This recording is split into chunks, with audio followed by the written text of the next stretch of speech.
tutuloy natin yung series na nasimulan ni Tatay 3 Sundays ago. Nasa ano po kami, Pastora Nancy, sa series sa Nehemiah. So, rebuilding na akmang-akma sa kalagayan ng ating bansa. O siguro merong iba sa atin na in our personal lives ay akma din. Ako for me, akma yung rebuilding sa workplace namin. So baka, alam ko, kung hindi man natin ma-apply at the moment, pwede natin siyang baon para in case na mapunta tayo sa part na yun ng ating life, meron tayong paghuhugutan. So ang title ulit ng series natin ay Building a Life of Purpose. For first Sunday, ang naturo sa atin is, we build a life of purpose by cultivating a concern. So, maaring sa ating pang-personal or pang-community na concern. Ikalawa, last Sunday, tinuro sa atin ang pagiging centered on the eternal. So, more than, yes, we have needs, but hindi sana yung focus natin sa needs natin, but again, focus sa eternal, on those that are important. So for this Sunday, ang ikatlong action natin ay concentrate your energy. Yan. So tatlong C's. Una, cultivate a concern, center on the eternal. Ikatlo, concentrate your energy. So kung maalala natin ulit sa Nehemiah, recap lang, na si Nehemiah, siya yung cupbearer to the king.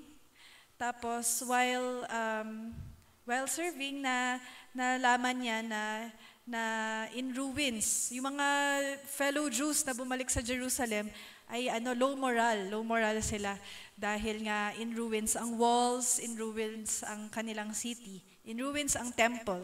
So nung time na yun, syempre, di tayo makarelate kasi nasa island ang Philippines. Pero nung panahon na yun, kung saan ang isang land ay pwedeng maraming nations ang naka-situate sa isang land. Ang walls ang nagsisignify ng security, ng protection, ng stability ng inyong bansa.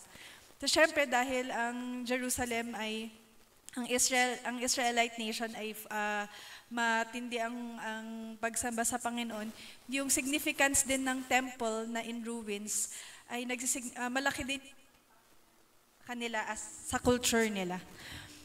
So, ganun sila ka-low moral. And Nehemiah, as you all remember, na he wept to the Lord in repentance. At the opportune time, naka-request siya sa king na makabalik sa Jerusalem at tumulong sa rebuilding doon. So, itong portion ng ating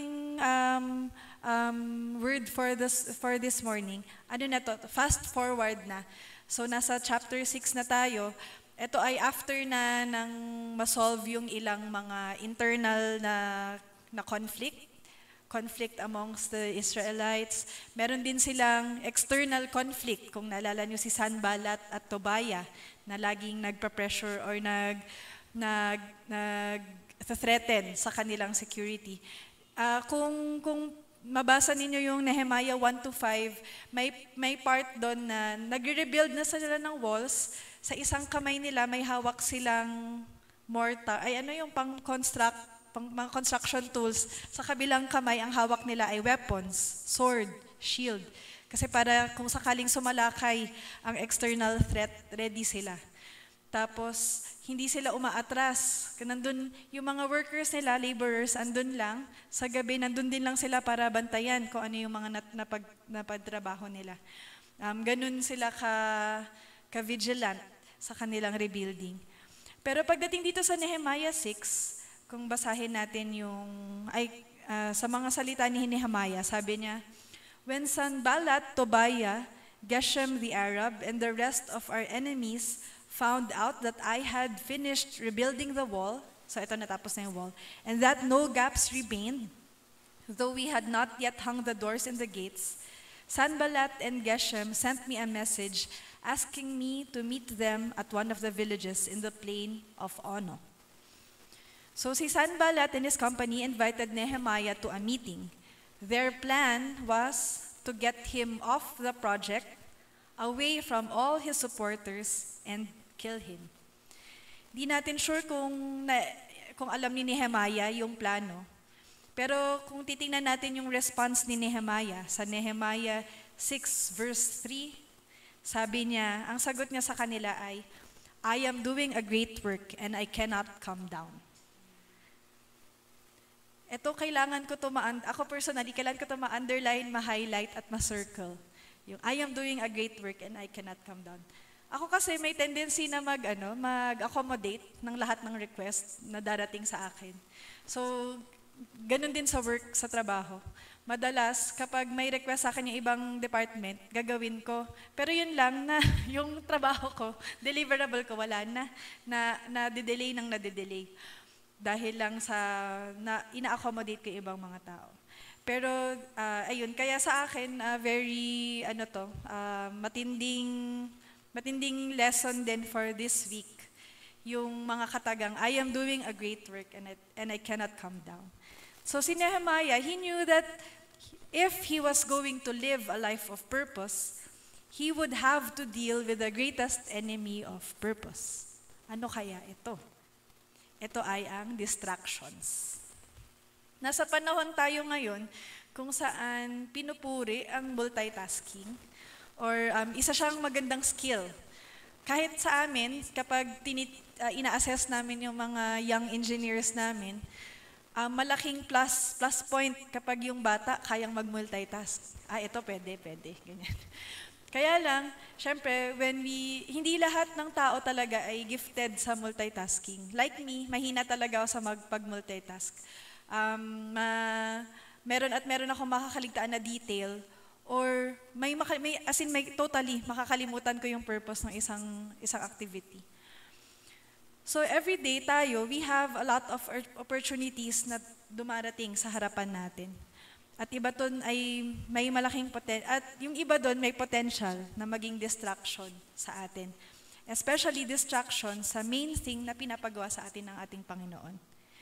Marami sa distractions na yun ay hindi bad things. Yung iba kailangan ng ibang tao, o yung iba, okay naman, maganda naman.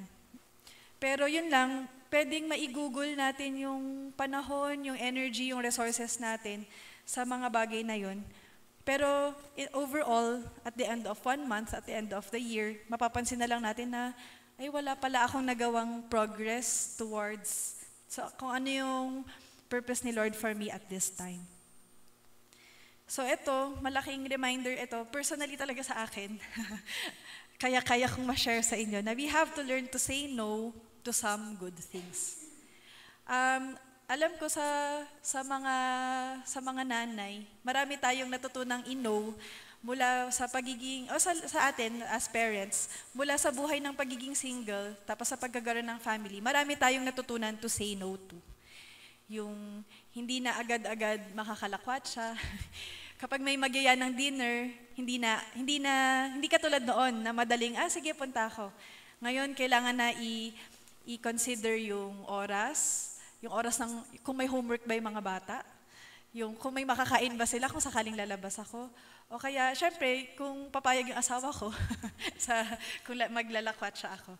At the same time, sa kabilang banda, kasi iba na yung tinutugunan natin as parents. Kaya, ganun din na shift lahat, pati yung sa mga ganong klaseng lakad. When we begin to live a life of purpose, so kailangan etched talaga yung words na ito sa ating mga utak. I am doing a great work and I cannot come down. So, mga questions lang para sa atin. Sa season mo ngayon, sa season ko ngayon, ano ang purpose natin?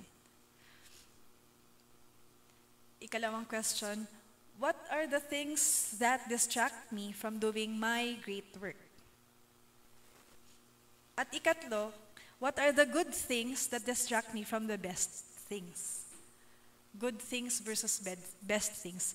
Kasi minsan, madali tayong mag-settle for the good. Nakakalimutan natin na, may best pala. may best pa pala in store for us. Pero may nabasa ako before na, kunwari ang isang toddler, pwede na siyang magsaya sa putik, kasi pwede niyang laruin, parang clay, pwedeng i-build, ganyan. Not knowing na yung parents niya, merong ice cream na nakatago sa kusina. Pero masaya na siya sa putik kasi nakakalaro na siya. So minsan, tayo as humans, pwede tayong ma-distract or ma-settle for the good things, while the Lord has the best in store for us. Sa kabilang banda, na last week na matindi yung reminder sa atin ni Tatay tungkol sa ministry. Minsan yung may mga good things din tayo na-entertain na nakakalimutan natin yung part natin sa kingdom building. Or nadidistract tayo from doing or from giving effort or from extending our resources to kingdom building. So, alam ko hindi naman tayo lahat ay pastora, tulad ni Pastora Nancy or ni Tatay. Pero, syempre, as part of the Filipino nation and as part sa kingdom ni Lord, kung nasaan man tayo ngayon, sa government agencies, sa offices natin, sa schools, sa businesses natin, meron tayong mandate na ambassador pa rin tayo ni Lord.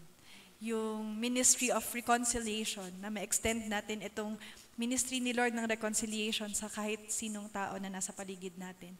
At especially as parents, pinakaunang ministry natin yung mga bata, na pati sila natuturo natin sa kanila who our God is sa atin, na yun din ay part din ng kingdom building. So what are the good things that distract me from the best things? All of us, we wrestle with this just like anyone. You may have clearly felt God calling you to be what you do today. You may have the joy of living out your purpose. You could tell everyone your mission, your values, your roles. And yet, you'll be amazed by how easy it is to get pulled off purpose every single day. Ang kalaban ko dito ay Netflix.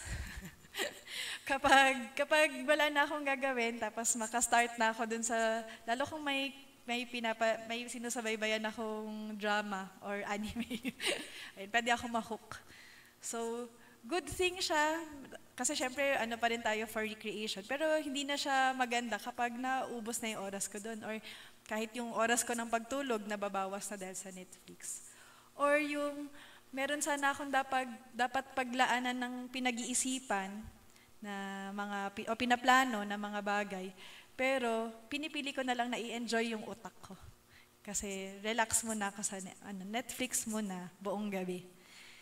Ayan.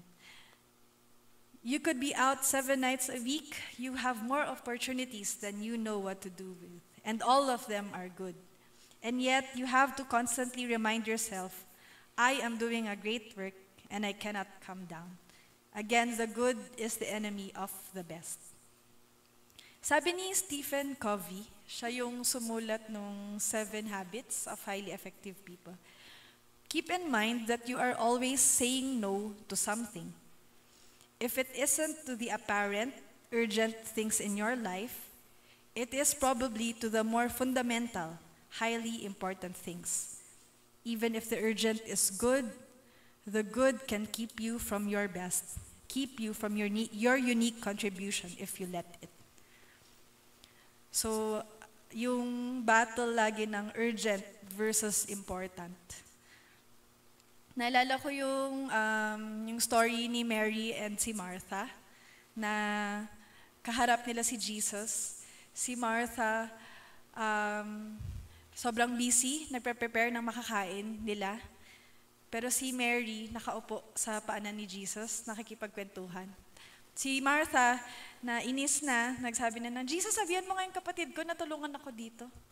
At anong sagot ni Jesus? Na Mary has chosen what is best. Na sa time na yun, oo, importante na makakain. Pero siguro malamang na-recognize ni Mary na minsan lang na nasa bahay namin si Jesus. Kaya, yun yung important. The good from the important. The urgent versus the important. You were put on this earth for a purpose. Truly, great people live out their God-given purpose. Ano ang gusto ninyong epitaph? Steffi Erpilo, nakabayad ng mga bayarin on time. Or would you like to be the epitaph na tulad ni David? Sabi doon sa Acts 13:36 na, David had served God's purpose in his own generation.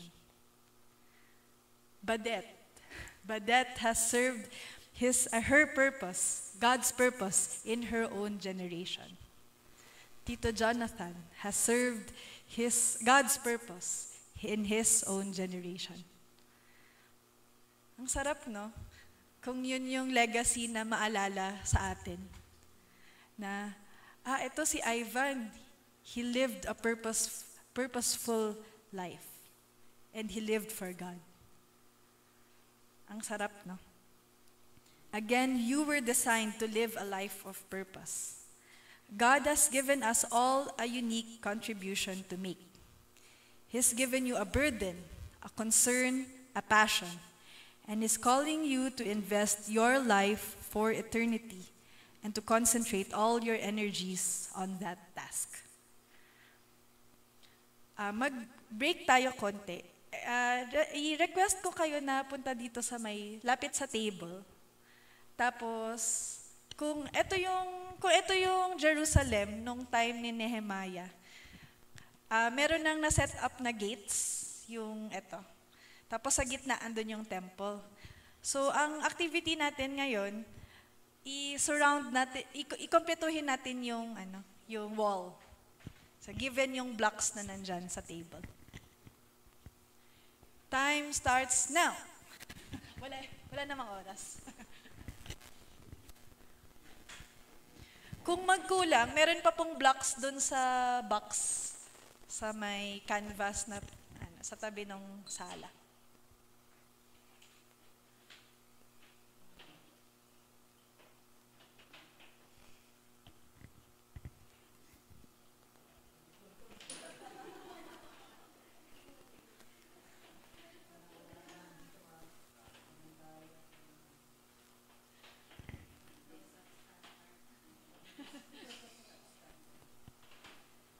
Lahat po ng resources na ibigay po dyan.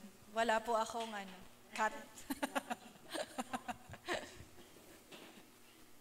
Naku, may mga civil engineers tayo.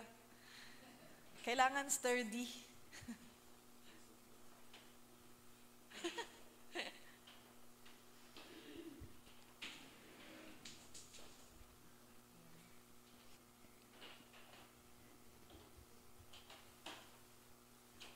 Nasundan ba ang standard height?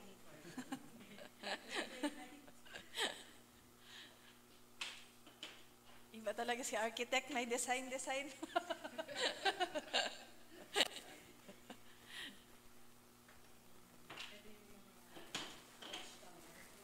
Wow, may watchtower. Napag-isipan, may planning. Nung ni-rebuild ni na Nehemiah yung walls ng Jerusalem, ang nakakatuwa doon, may isang chapter, nakadedicate siya, nililista lang doon na, Ivan repaired this portion to this portion. Laila repaired this portion to this portion. As in, ganun siya. Isang buong chapter na puro ganun. Na hindi nakasalalay sa presidente ng Pilipinas, ang rebuilding ng Pilipinas. Hindi nakasalalay sa pastor, sa bishop ng isang congregation, ang rebuilding ng church. Pero nakasalalay siya sa lahat. Lahat tayo may contribution. Pwedeng yung permits, pwedeng yung plano, pwedeng yung skills na meron tayo. So, thank you sa pag-rebuild ng ating Jerusalem dito.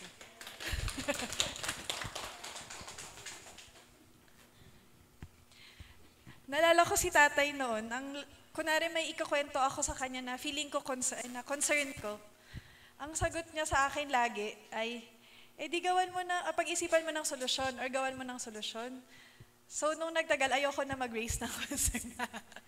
Pero yung concept kasi yung pagkakasabi ni tatay, na Usually, may nilalagay na burden sa atin kasi pwedeng tayo yung makaprovide ng suggestion or ng plano or pwedeng tayo yung tipping point para ma-solve yung isang concern na iyon.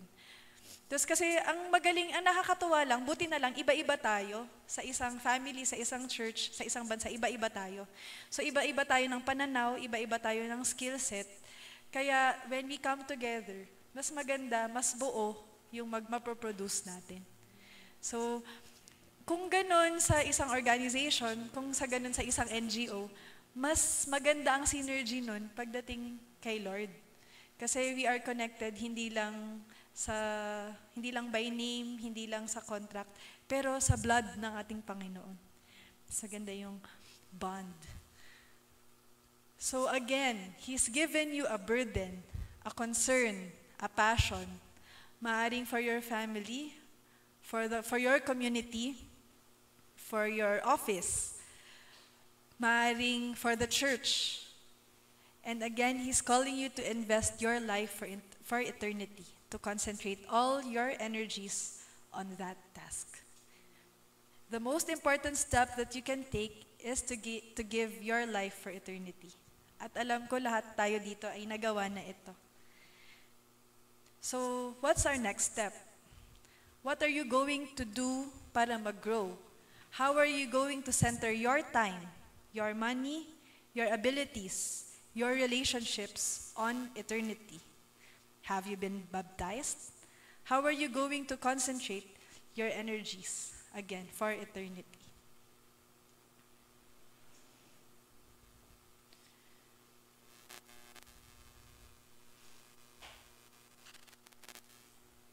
Let's pray. Father God, help us to live for eternity. Even sa ngayon, Lord, as alam ko marami sa amin ang iniisip ang pang-grocery or pang-market para ngayong linggo, mga tasks, mga schedules, appointments na kailangan magawa, mga exam na kailangan i-prepare, or mga projects na kailangan gawin. But Lord, help us to sift through all this and to look for our deeper purpose. Yung purpose na binigay niyo sa amin, yung eternity na sinet niyo sa aming hearts. Don't allow us to waste our lives, our energies, our skills, our heart, our souls on temporal things. Make the rest of our lives count for eternity. Father God, we offer you our time, our abilities, our resources, my money, and use them and use me as a good steward. Make my life a life of purpose. In Jesus' name we pray. Amen.